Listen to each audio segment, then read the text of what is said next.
I just don't have the time. I ran overtime. That takes up too much of my time. Well, that was a waste of time.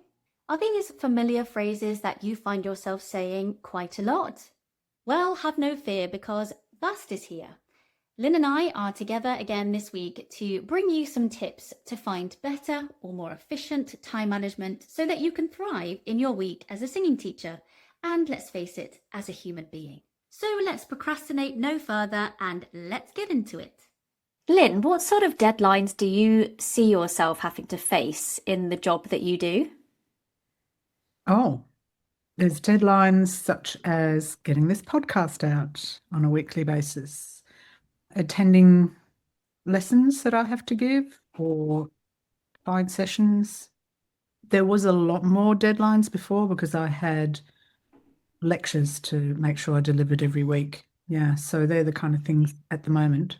And our first cohort of the level 5 qualification, they have just had their final one. So how does that feel to have that first cohort of your baby all ready to kind of flock the nest? I know, it's amazing. It feels really good.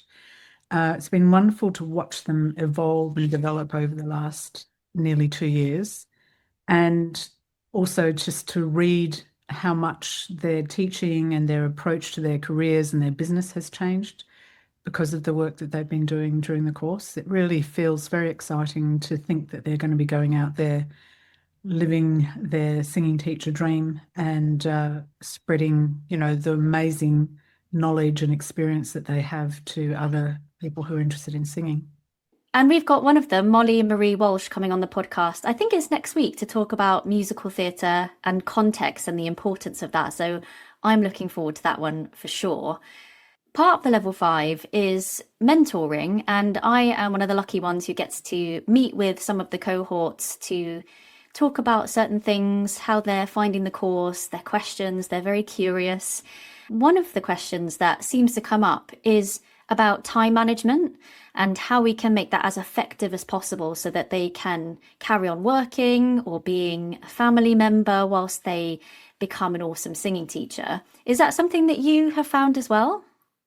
Yes, and it's actually a question that often comes up in the free call that we do when people are investigating how much time will I need to do this course, which we usually say is 10 hours of guided learning hours. So that's 10 hours you're going to have to put to watching the videos, doing the various practical exercises, writing up your portfolio and that sort of thing, plus another 10 hours of your own research. So I always tell people to put aside anywhere between 15 to 20 hours of their week because it just depends a little bit what your situation is, how much prior knowledge you have in terms of how much you're going to have to put aside.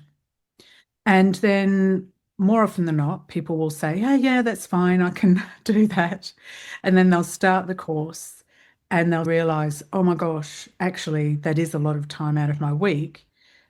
And when we sit down and talk to them, more often than not, and this is something that I've discussed also with Kim, who's one of the other mentors, it's about time management. It's about being able to prioritize your time that you need to allocate for everything, including the course. That ends up being where the issue lies. Yeah, so that is a common problem and question that I get asked both before people come on the course and once they get on the course.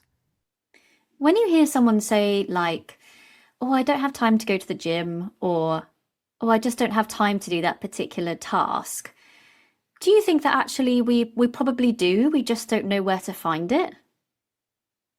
Quite often, and this happens also with my private clients that I'm coaching, if we sit down and identify all the things that the person needs to do, the time that they have, and we start off by factoring in, what needs to be done versus what they would like to do and how long these things take, more often than not, we can find little pockets of extra time that people didn't realize that they had.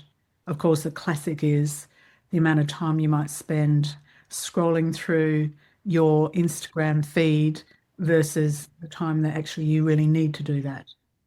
Can you just remind us what the level 5 qualification is?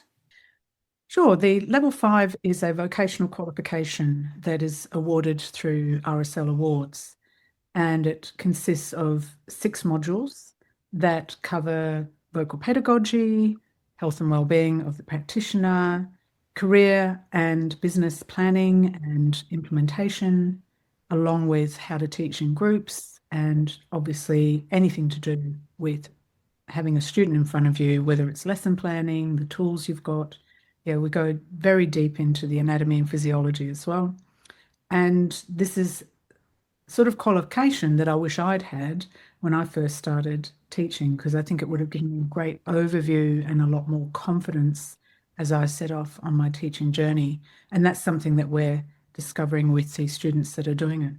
And it's probably aimed at somebody who wants to get a qualification. Maybe they're interested in working in an institution, going down that career path, or someone who's just very serious about teaching, or someone who maybe wants to build a business around singing, being a singing teacher. Now, you don't have to be just teaching. You could be still running your singing career as well. And one of the things that we help people do is to identify how you can run both careers or develop a more portfolio career as a singer and singing teacher. Obviously, because it's a qualification, there are assessments and tests that you need to do, and it runs a fairly traditional term of 10 weeks with an assessment week on top of that. So at the end of it, you get a qualification called a Creative Industries Practitioner in Teaching, Extended Diploma or Diploma. So you can either do the 6 modules for the extended diploma or the 4 modules for the diploma. Along that, there are a couple of deadlines, if you want to call them that. The anatomy and physiology quizzes, they happen each week for not the entire thing, but for a select few weeks. You've got the keyboard skills quizzes, you have a formative assessment and a summative assessment. And also, as you say, as teachers, as people in life, we will have our own deadlines or goals, at least, that we want to reach. So I'm going to ask you a question, Lynn. What's your favourite time of day, regardless of what you're doing? Somewhere between 10 and 12, I would say. Any reason? That's when I wake up. A sort of standard joke about me at work when I used to work as a nurse. People would not tell me anything before 10 o'clock because I'd either forget or I'd get it muddled up. So I definitely wake up after 10 o'clock and I feel like I'm ready to go around 11. 11 o'clock is my favourite time of day. I think that's the time where you get your, I'm going to say second best cup of tea, but I just like the fact that I've had a little bit of productivity in the morning. I've kind of got a bit of sprite in me around maybe 8 a.m. And then my 11 o'clock is kind of like my middle of the day, really, because I start to flag around 2. So as we mentioned before we came on, both of us are much better before 2 o'clock in the afternoon. So it's really good that we have scheduled recording this podcast outside of that time. So good luck to anyone who's listening to it. Are they getting us at our best? Hopefully, even our worst is still good enough. Yeah. So this kind of leads us into our first tip, if you like, of time management, which we hope that people can take away and apply to their own schedules. And this one is time blocking. So what do we mean by that? What's involved? Yeah, so time blocking is literally looking at your day and deciding what you're going to do, which tasks at what time. So you might actually schedule it in, or you might do a to-do list. I have a lovely to-do list book. And can I just say, Lynn has been absolutely waiting to show this. As we were planning, she was like, when can I show my book? I was like, yeah, all right, Lynn, we'll show you a bloody book. Go on then, it's the time for it. So I actually designed this on Canva and it cost, I think, around £36 or something. A 1 year to-do list. I did one for last year as well, which I did slightly differently to this one. So I write down all the things that I need to do in that day. And if I know that there are other things that I need to do during the week, I can then list them on those days. So, for instance, if we look at this one from last year, we can see on Monday, I've got a bunch of things, Tuesday, Wednesday, Thursday, Friday's generally my admin day. And for this particular week, I didn't have a lot of tasks in. And then I have a little tick box next to it. I've also, last time I did this, I had the codes HML, so high, moderate, low urgency. So that's prioritizing things so that I know that actually those things need to be attended before those other things. There are many other ways that you could write that. And then on the other side of my to-do list manual or book, I have things like future project ideas, research, and notes. One of the things is, and I think this is very common for business owners, is you've got so many things going in your mind, or you'll have conversations, or you'll read something and you think, oh, yes, I must take a note of that. In the old days, I used to do that on my audio recording on my phone, and then I never actually listened to them. So now I find it a lot easier if I write it down in my book, because I can always go back and have a look, at ideas that popped into my head. My current to-do list is slightly changed. I decided not to do whether it's a high, moderate, or low priority, because it seems to me everything's high. But you could also, this is another thing that I was thinking of doing, was that introducing my highlighter pens. And so I could highlight things that need to be dealt with more urgently than others so I don't forget them. So you could do that on your calendar. That was something I did for a while. I would schedule tasks into my iCal because I'm a Mac user. I didn't like that so much. That was my personal preference. But I think, for some people that could work quite well. And if you use Google Calendar, you can actually even set yourself a reminder of send me an email or send me an alert, when this task needs to be done. So time blocking really is just saying, I'm going to spend X amount of time of the day on this particular task. And I think it's important to be quite specific rather than generic. So don't just say admin, actually put down, write an email to whoever, or do my tax, or whatever it is, write out my invoices, so actually put the tasks in individually. I also don't think that we can underestimate the power and the feeling that we can get from the productivity of just 5 to 10 minutes. So we don't have to schedule in hours at a time. We can see our block and say, okay, I've got a client then, and then I've got half an hour until my next client, or when I have to pick the kids up from school, or whatever that might be. And we can say for 10 minutes, I'm going to watch 10 minutes of that webinar, or I'll spend reading a research book, because we still get that feeling of accomplishment. And also we schedule in our time block of rest, which I think can also be useful so we're not burning out. Yeah, so I often recommend that my clients, when they're creating their own schedule, that the first thing that they put in is things like lunch break, time out, because those are just as important as the time that you spend focused on the work. There's a lot of research to support the fact that if you're doing very focused work, it should only be shorter time frames anyway. We talked just now about our favourite times of day, so why might that have something to do with when we choose to block our time out? Well, that's really interesting. People may have heard of biorhythms or chronotype.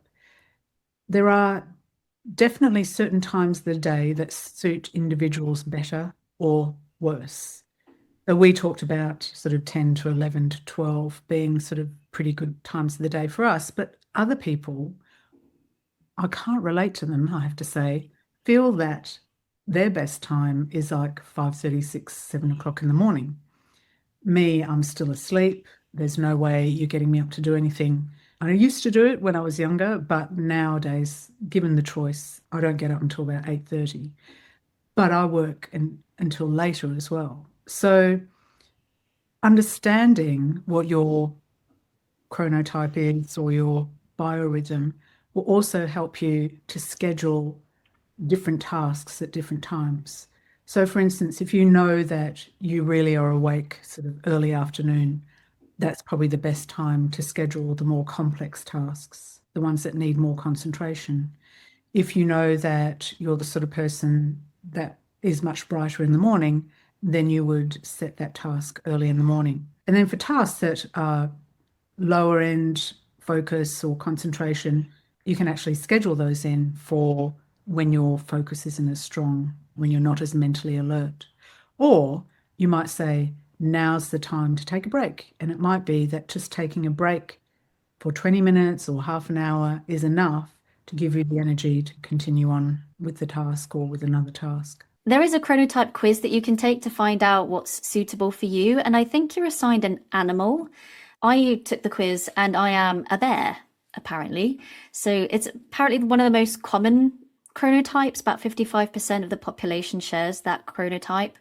And just to give like a breakdown of what that generalizes, it's the ideal wake time of about 7, an ideal bedtime of about 11 p.m., wakes up with the sunrise, sleeps with the sunset, most alert mid-morning, likely to avoid conflict, yes please, aspire to be healthy and happy, and take comfort in the familiar. Which I think sums me up perfectly. But you're a bear, aren't you, Lynn? But it doesn't quite... Yeah, it doesn't quite fit me. And I do wonder if I had actually answered those questions maybe in my 20s and 30s, that I would have come up with a different chronotype. One last thing on time blocking that I've found is that it's already made a decision for you, so that when you do come home from a long day at work and you think, oh, I could sit down and watch a lovely episode of something, or I could go and engage my brain and do this bit of work, the one that tells you to go and sit on the sofa is gonna probably try and win because it sounds the most comforting. But if you've actually scheduled it in as like a non-negotiable, it's already decided for you. So I think that can also help in those times.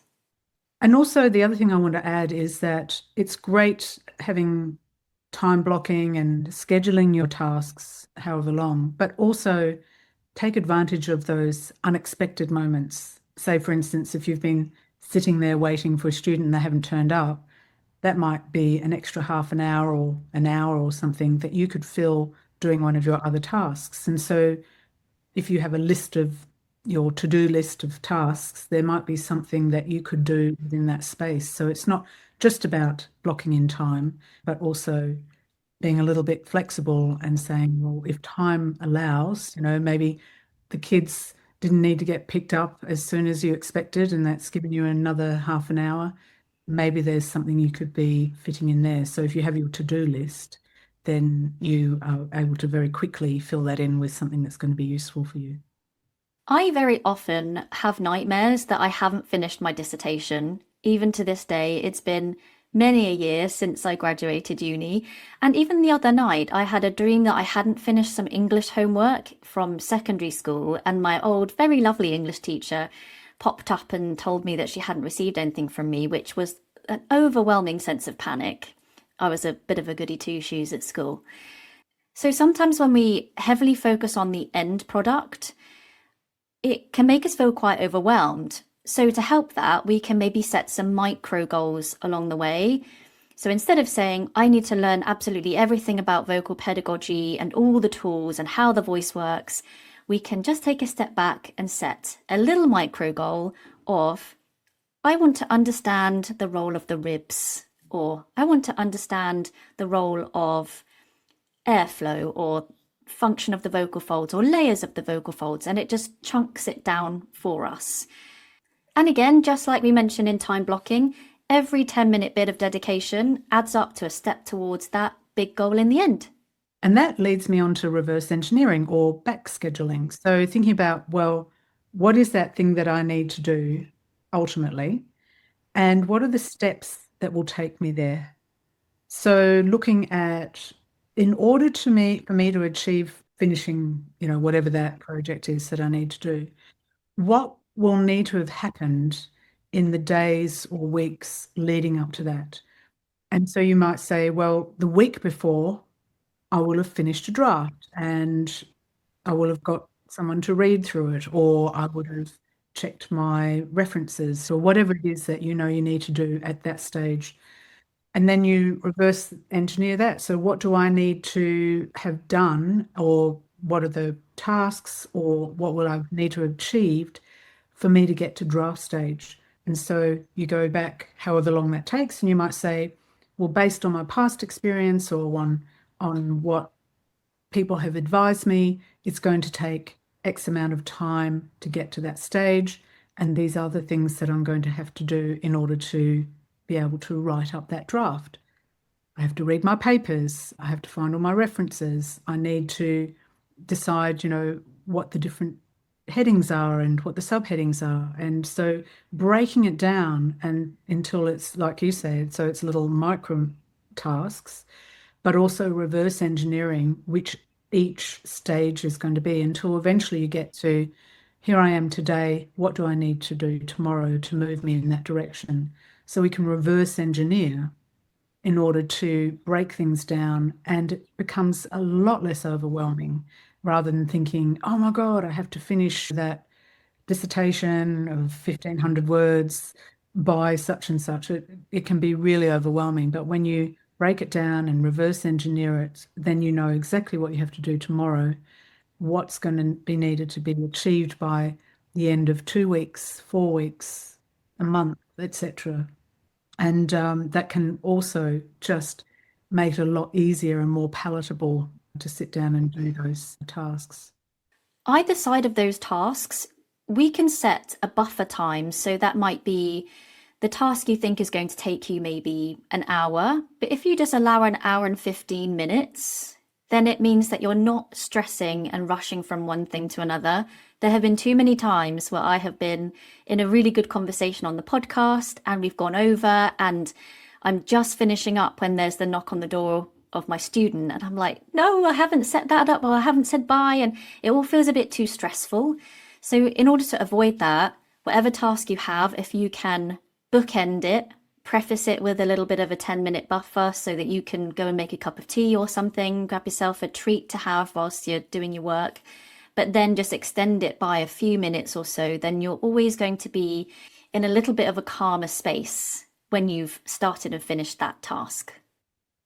And being calm is important because when we're in that state of fight or flight, when the cortisol's running and the adrenaline's high, we're not going to be in the sort of state that's required for learning or focus or creativity. So obviously we're focused a little bit on doing things like educational work, but this could be just as relevant to any creative project that you're doing or any project that you need to do for your business, whether that's teaching or as a singer. Yeah, and I totally agree with the buffer time. It's something I probably should start instilling in my practice as well. I did used to do that when I was scheduling lessons. I always did the lesson and then 15 minutes between or half an hour between. It meant that I had a little extra time if I wanted to give more time to the student without having to panic, because the next student was coming. But it also meant that it gave me time to think or write my notes in between my students as well. And that definitely felt much more relaxing when I went and added that extra time at the end. It doesn't have to be 15 minutes, it could be 5 minutes. Just enough time for you to take a breather and not to feel like everything's always kind of urgent and you're always on the back foot. The problem I have is that I do have buffer time, but I always go over the buffer time. So I need buffer time. Right. In that case, maybe you need to think about prioritizing. Oh, the segue was smooth. The segue was smooth. Well, I was speaking to Kim actually recently, and she had a really good quote, and I can't remember who it's from. So if anyone knows, please tell us. But it was along the lines of, if your job is to eat a frog, it's best to do it first thing in the morning. And if it's your job to eat two frogs, it's best to eat the biggest one first. Which I think is coming along the lines of nobody wants to eat a frog, or in this case, olives, because olives are disgusting. If you want to get that done, just get it over and done with and eat the big juicy one first. Yes, and that's absolutely the way I approach my prioritization as well, as I start with the task I least like first, and then it's over and done with. And one of the things that really motivates me, and I think that's an important thing to figure out for yourself, is what motivates you. For you, obviously, it's cups of tea, but for me, it's ticking the box. So I love it when I can tick a box. So when I've done a task, and if I set the one that I don't like first, then quite often you're fresher as well when you start it. And so by the time you get to the task that easier and breezier, you don't need as much focus and concentration or energy, and or it energizes you by doing the task. And there's a really useful tool that we use in BAST training called Trello, Trello, where you can actually create a column of all the tasks that need to be done. And you can either set different columns for different parts of the project, or you can say, this is the to-do column, this is the being done column, this is the done column, and you can shift those tasks from one place to the other. So there are different platforms that can help you sort out your tasks, and Trello is just one of them. And there's another platform called Monday.com, which also helps people with prioritization and achieving projects and tasks. Of course, there's lots of different project management tools out there that come from the IT world and project management world. There's Scrum, Kanban, Waterfall, lots of these different methods. There's the Agile method, which is what platforms like Monday.com, Trello, and Asana are built on. But what's really useful about those platforms is that you can go in and you can create your project, list all the tasks, and then you either tick them off or move them from to do to being done to completed. And I do find that quite satisfying to be able to see my progress. And so for the very major projects that we do, so for instance, I have already talked about it in the past, when I was redoing the foundation course or turning the 20-hour course into foundation, there were a lot of tasks that needed to be done, and there were time frames that we had to do them within. So Kim helped me set this up in Trello, and we went sort of from, well, these are the different modules, these are the things that need to be done in each module. For instance, I needed to create the new presentations, then I needed to record the presentation, and I needed to edit it. Then I needed to make sure that the workbooks and worksheets were done. I needed to put the quizzes together. I needed to upload it and put it in particular order and make sure that the course was working at the back end. And it, like, if you think about it, it can really overwhelm you to think about all the things that need to be done. I wasn't going to be able to do it overnight. I knew that, but I also felt really overwhelmed until I saw it set out like this. And then we put in, well, what are realistic dates for me to have completed these jobs by? And that helped me to then plan out my workload. And it also made me feel less panicked because I thought, oh, yeah, okay, so I don't have to do all of this all at once. It's going to take X amount of months for me to complete this. And then each time my project, that task was done, I'd tick it off, move it into the done list. And it was really instrumental in keeping me on track with getting that big project done. And you can do that for anything. It doesn't matter whether it's a major project like that or if it's a smaller project like getting, I don't know, some task done for your marketing, for instance. It might be that actually there's quite a few things that you need to do, but once you lay them out like this, it just seems a lot easier. Hey you! If you're enjoying the Singing Teachers Talk podcast, then don't forget to hit the subscribe button. We are committed to bringing you engaging conversations and valuable insights from experts across the field of voice. By subscribing, it means we can continue to do that. You'll never miss an episode, and you'll be helping to spread the word to other singing teachers, vocal coaches, and overall voice nerds. So subscribe to this channel now and just watch your teaching grow. When you showed us your beloved book earlier, you had pointed out that you used to have like a high, medium, and low priority section. Can you tell us about how we might be able to chop those up into different categories?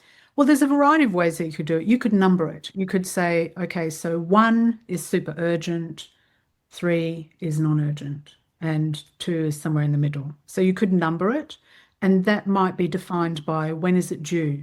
Is the house going to fall apart if I don't do that particular task? Or is my child going to get injured if I don't complete that task. That would obviously be much higher priority. But you could also use the Eisenhower matrix, which is a box that's divided into 4 quadrants. And in the top left-hand corner is urgent, in the top right-hand corner is non-urgent, and then on the left-hand side, the top box is important and the bottom box is non-important. And so where does this task fit in? Is it urgent and important, or is it non-urgent but important? Like there's certain things, for instance, in your business, which might be important but not urgent. So it might be important that you get your marketing together, but that might not be urgent as it is, say, to cancel a booking or to book a booking, those kind of things. And then James Clear took that even further and said, actually, you can label those boxes as do in the top left-hand corner, and then in the top right-hand corner would be decide, and then the bottom left would be delegate, and the bottom right would be don't do. So there's 2 ways of looking at it. They're both useful, and you might do both. You might just say, okay, let me list out all these things in those various quadrants, and then make a decision as to, is that something I'm going to do, or am I going to delegate it?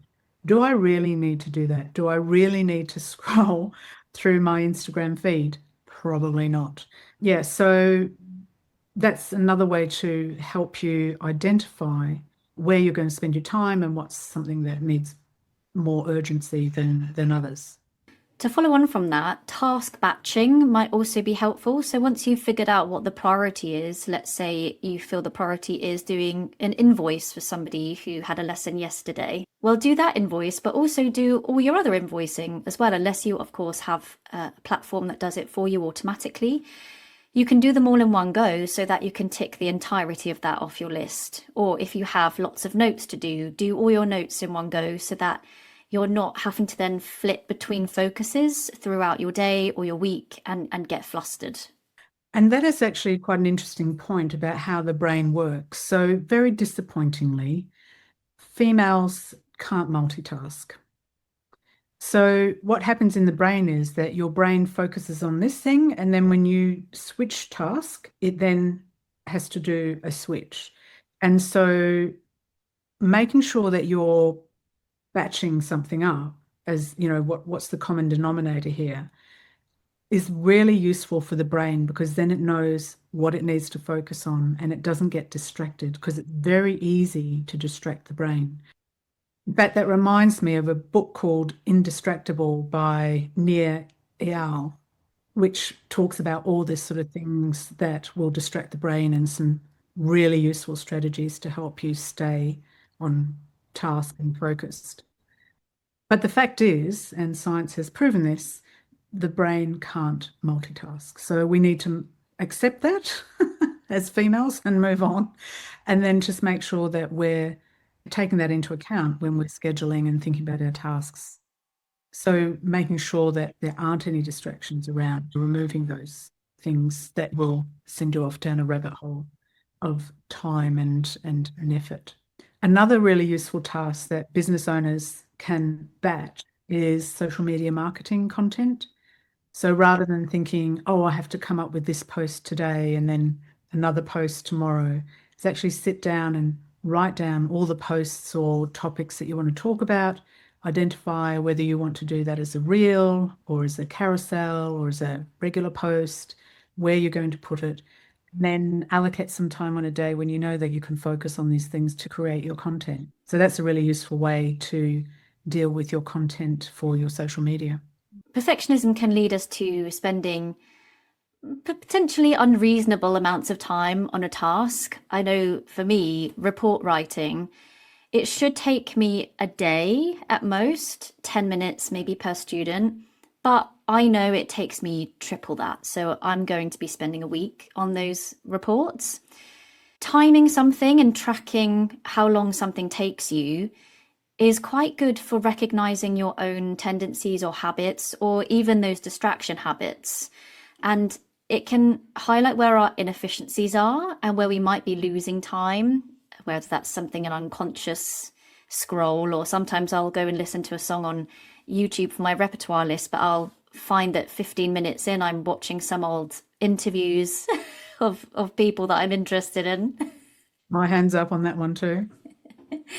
So, understanding how long something actually takes you as an individual worker is quite useful when you are doing your task batching or your time blocking. Yeah, I agree. And actually, that leads on to the possibility that you could time the amount of time you're going to spend on a task. So there's the Pomodoro technique, which in the old days was like a tomato timer, which you just turn on for 25 minutes and you just do that task in that time, have a break, and then come back and set another 25 minutes. So that's another strategy that you could engage. It doesn't work for everything, but certainly for tasks which require a lot of concentration that aren't necessarily so creative. So I think that's much more useful for those more logical type tasks. I have tried it and it hasn't necessarily worked for me, but I know that it does work for other people. Or maybe you can experiment and say 20 minutes or 30 minutes or whatever it is. But it's just this idea of actually timing yourself and having a timer, whether it's on your phone or your computer or you set an alarm. It reminds me of when I go jogging, which I hate, and it was a real big mistake today because it's windy right now and the pollen just flew everywhere. I have pollen in every orifice. And when I came home, it was just Sneezeville. But what I note when I'm jogging is just get to that tree. Can you do any more? Get to the end of the road. Can you do a little bit more? And so if you put a timer on for 5 minutes and you get to the end of that 5 minutes and you think, oh no, I'm kind of in it now, then set another five and then set another five. And if you come to the end of that and you go, you know what, I'm at capacity, then that can be really useful. It's something that I do definitely when I'm jogging because I want to stop immediately. Well, sometimes I need to probably put a timer on more because I get distracted and go down a particular pathway that's not necessarily part of the task. Whereas if I have a timer, I'm more likely to stay to task so that I don't end up wasting that time. I think knowing yourself is really important as well. Like I said earlier, what motivates you or demotivates you, and make notice of that. So it might be that actually what motivates you is that at the end of doing this task, you can reward yourself in some way, whether that's going and watching a bit of telly or going for a walk or going and playing some music or playing with the kids or the dog or whatever it is, making sure that you find a way of giving your mind a reason to congratulate itself for having done the task, because then it becomes associated with something positive.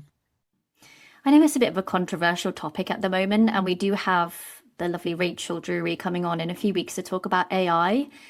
And there's a lot of stuff out about how much electricity and water it takes to run things like ChatGPT. But something that I have found useful is writing down and keeping a channel open, whether that's in something like Slack to a friend or in a WhatsApp group. If you are using ChatGPT, then maybe something like that, just to say, this is what I've done and this is my accountability channel. And sometimes that can just keep you going, writing out, acknowledging what you've actually done can be quite useful. Yeah, very useful. And that leads us on to talking about co-working hubs and what we're going to introduce into our weeks. Yeah. Well, environment is really important, I think, in terms of keeping us focused. And there's a book called Good Habits, Bad Habits by Wendy Wood. And I'm just going to quote from one of the pages. It's page 219. And she says, deciding to do something like lose weight or donate your liver is much easier when your choice options are structured in a way that facilitates your behavior. And from what I take from that is, it's the environment around us that matters when it comes to behavior, influence, and habits. And that's why, as you mentioned there, that at BAST, we are committing to some co-working hubs so that people in the BAST community have somewhere to go to share the workload, if you like. So we'll meet over on Discord and we will set up an hour. Currently, it's being set as Mondays at 9:30 a.m. UK time, Wednesdays at 8 p.m. UK time, and Fridays at 12:30 p.m. UK time, but we'll update everybody if something changes. We may start with a little check-in, see what our intentions are for that hour, and then we'll get on with our work. You can have your video off, your mic off, and we can work together and get our goals reached. And then at the end, we'll just check in and see where we're at and meet again another time. I think this is particularly useful for neurodiverse learners, that you can find lots of things on YouTube like body doubling. I've noticed when I want to have a bit of creative time, I might go onto YouTube and find a body doubling session. I've used Amy McNeese before. I've mentioned her on the podcast a few times, and it just puts you in the environment of another creative. And I think that can be really useful. So if you find yourself maybe needing a little bit of focus with being a neurodiverse learner, then maybe this would also be useful for you. It can be a very lonely job, can't it, being a singing teacher and a business owner? Yeah, so I think I just wanted to round up my contribution to this to say that actually mindset's quite an important thing, understanding your mind and how you work. Sometimes I'll talk to myself about, well, what's the most uncomfortable out of this? Is the doing the job, which I hate, or the consequence of not doing the job? And looking at that in terms of, well, both are just uncomfortable. The results are uncomfortable, doing the job and not getting it done. But the one that's most uncomfortable is the consequence of it not being done. And that often will motivate me to go and do it, because I'm like, well, it's going to be uncomfortable either way. Yeah, that's really interesting you should say that, actually. When there was a Instagram post ages ago by the actor Chris Pratt, who was working out probably for a new role, and he said sometimes the motivation for the task comes after you've done it, which doesn't always help in the moment when you need to gear yourself up to do it, but sometimes the love for it or the feeling you get of doing it actually comes once you've even started the task or once you've done it. Yeah.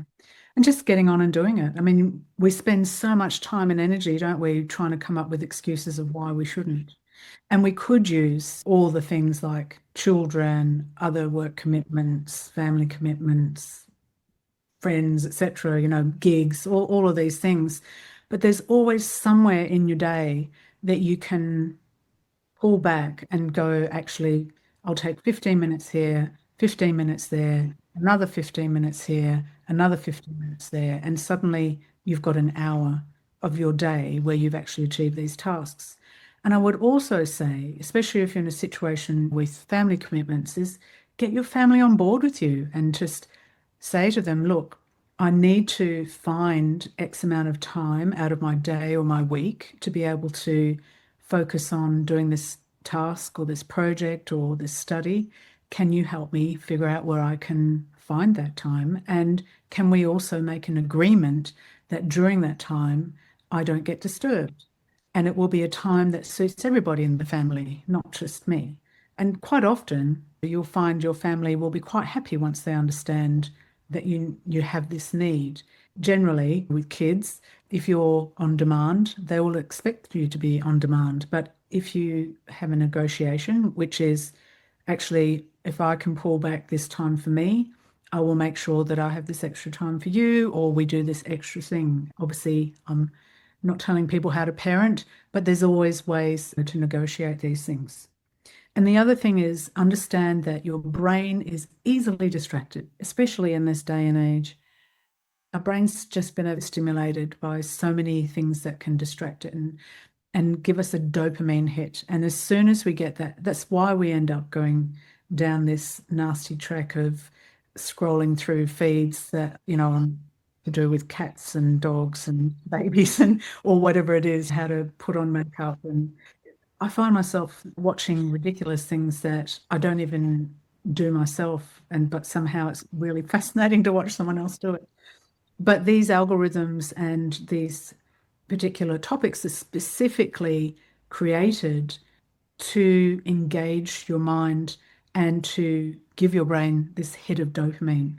So understand that and find other ways of getting that hit of dopamine that are more useful to you.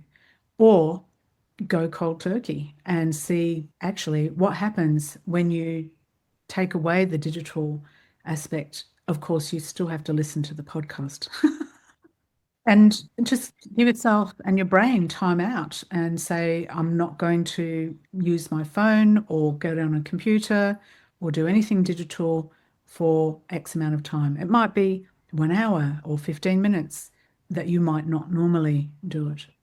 And of course, turning off your alerts. So making sure that your phone is on silent when you're focusing on your work, making sure that you don't have anything on your computer that's going to come up and disturb you, and putting aside these things, turning them off, knowing that actually for this period of time that you've allocated, you are purely focused on that and indistractable. Now we've moved house, our internet is pretty crap. And I was uploading something to Dropbox. It just wouldn't work in the room I was in. So I went and put it right next to the Skybox. Whether that was going to work or not, I don't know. But it was absolutely lovely not to have my phone next to me for the hour it took for that damn thing to upload to Dropbox. And Kim says she likes to use colourful post-its right on her computer screen or nearby the computer screen, so that if she does end up kind of roaming YouTube or the internet in some way that's completely unrelated, then she only has to look a little bit to the right or left and she's reminded to get back on track. So we've covered quite a few tips there. Hopefully there's something that works for any of you listeners who find yourself having a bit of a tug of war with your time. Of course, there are other ones. So if you find that you've got some tips that we haven't mentioned, please mention them and let us know, because we really need them as well. If you are interested in joining our co-working hubs, but you're not in our social media channels or you're not on our mailing list, then join those so we can keep you updated, because we'd love to see you on those. Just to remind you again, the times are Mondays at 9:30 a.m, Wednesdays at 8 p.m, and Fridays at 12:30 p.m. right now. And if you want to contact us directly, then you can email info@basttraining.com. So now, Lynn, we're just finishing up. It's 17:27. What's your plan? Are you feeling alert? I'm actually getting ready to go out tonight. I'm going to see a gig. Yeah. Oh, you dirty stop out. I like to call it research. Oh, yeah. Yeah, that's a better way of putting it. That's a better way of putting it. I'm about to go to the butcher's. Oh, what are you getting from the butcher? Just need some chicken for my Mexican chicken stew, because it's a rainy, blustery day here, so I'm pretending like it's autumn. Okay. Well, enjoy your chicken and I shall enjoy my gig. See you soon.